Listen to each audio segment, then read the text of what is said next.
Hey y'all, it's Tisha 35. I want to tell y'all about an incident that happened yesterday when my daughter and I went to the fabric store. So I go into this fabric store quite often, sometimes like 2 or 3 times a week, but on average at least once a week.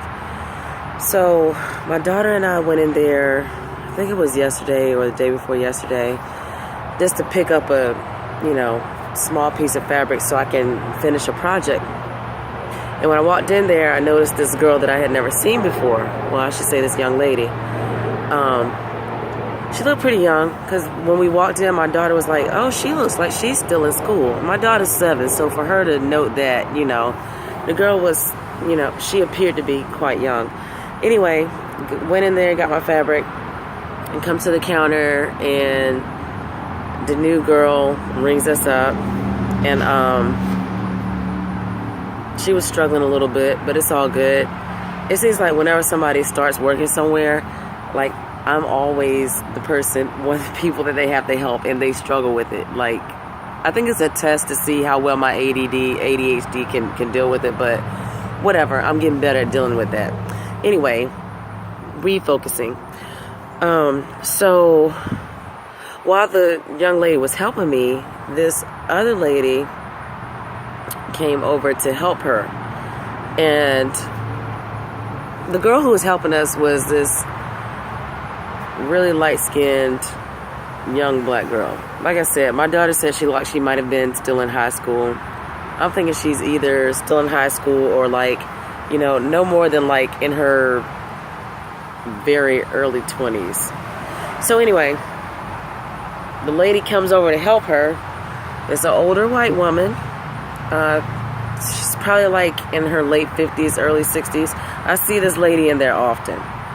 And I'll be honest, she's not one of my favorite people, because she tends to hold up the line with, excessive talking.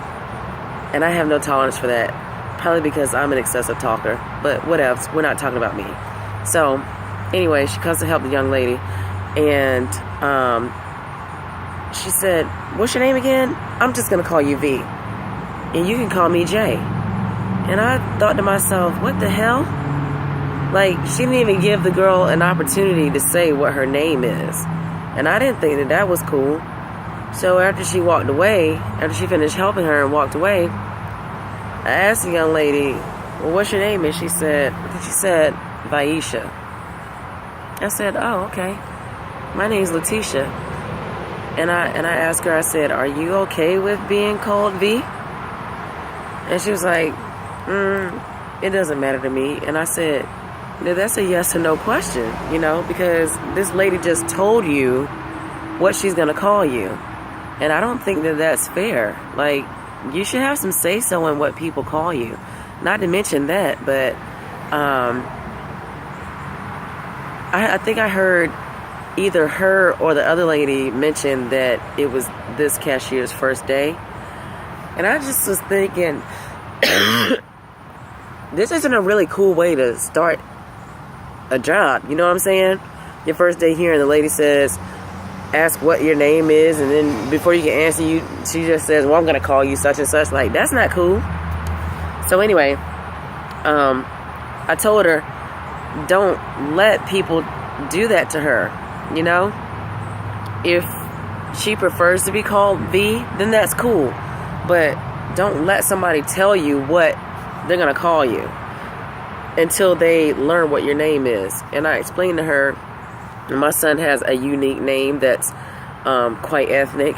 When you hear his name, you might think that he's black or Greek or Latino, whatever. From looking at the spelling, it looks like it's more Greek. But anyway, people have the tendency to just cut his name short.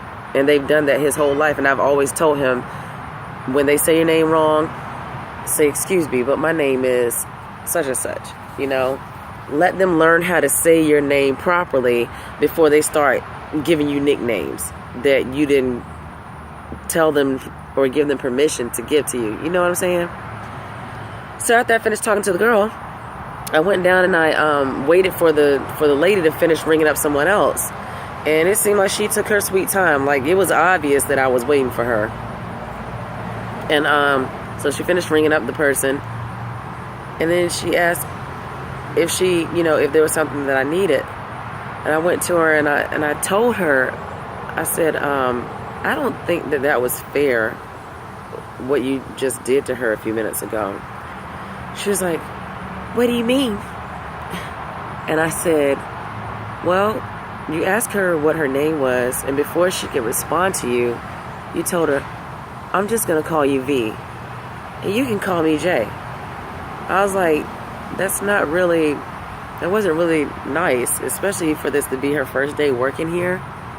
I said, I think it's important for you to learn how to say her name, and then ask her if it's okay to call her that, And she said, oh, I've been calling her V all day. I said, but you have to take into account, you're much older than she is. This is her first day working here. She might feel a little intimidated by you. And so if you just arbitrarily decide to call her V, even if she's not comfortable with it, she might not say anything. So I just feel like you should be a little more sensitive to things like that. And I can't remember exactly how the lady responded, but I remember her turning red and stuff like that. And I was like, I have a son whose name is different. It's very unique. And she asked me, well, how do you mean? And the way that she asked me was like, as if she knew I was going to pull the race card. And I was trying not to do that. But let's keep it real. If you hear the name Ontario, you're probably going to think that he's black. And in his case, you're right. But just like if you hear the name Baisha. But people tend to cut ethnic names down short like that without the person's permission. I mean, if you can say Czechoslovakia, Romanovsky, or Tchaikovsky, I think you can say Vaisha, IJS. So anyway, the moral of the story is, be proud of who you are and don't be afraid to speak up when somebody does something like that to you, because it's just not cool, So, I'll holla.